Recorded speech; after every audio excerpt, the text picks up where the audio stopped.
Жер жұтқан қарынбай.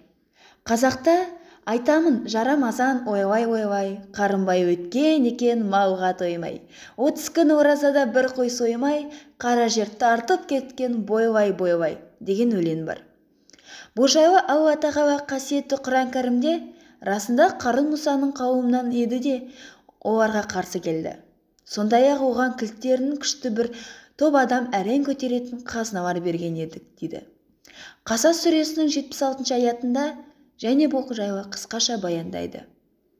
Біз де осы оқиғаға тоқталып өтейік. Алла тағала өзінің кеңшілігімен еврей ұлтынан шыққан Қарун деген құлының ризалығын молатты. Ол сауда жасап зор байлық иесіне айналды.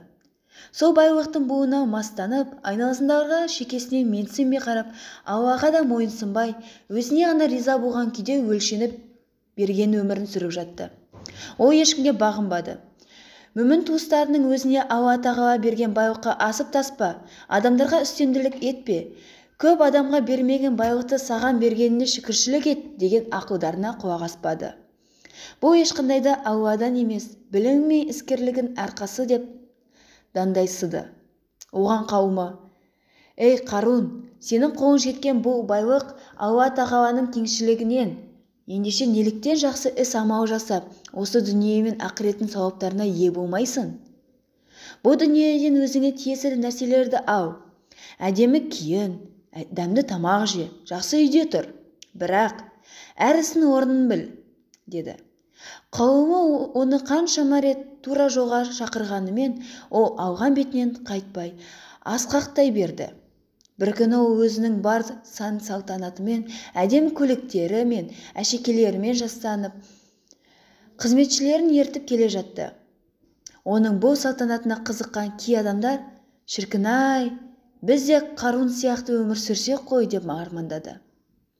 Оларға иманды мүміндер: «Сендер неменеге қызығып тұрсыңдар?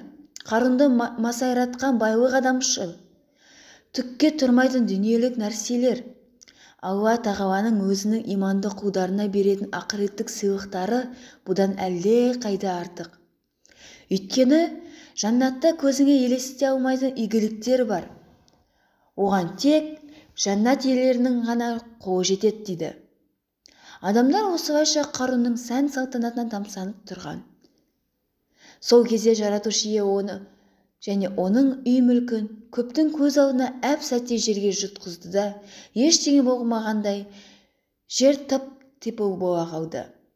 Тіпті Қарун ешқандай жер бетінде өмір сүрмеген секілді. Аз ғана бұрын сол адамдардың ішіндегі Қарун сияқты болғысы келгендер расында кісінің несібесін тарылту мен кеңіту Алла тағаланың қолында екен ғой. Егер Алланың қайырымы мен қамқорлығы болмаса, бізді де жерге жұтқызар еді. Өйткені біз де сол сияқты болуды көкседік қой. Иман беріп көзімізде осы нәрсеге жеткізген Аллаға шүкір, десті.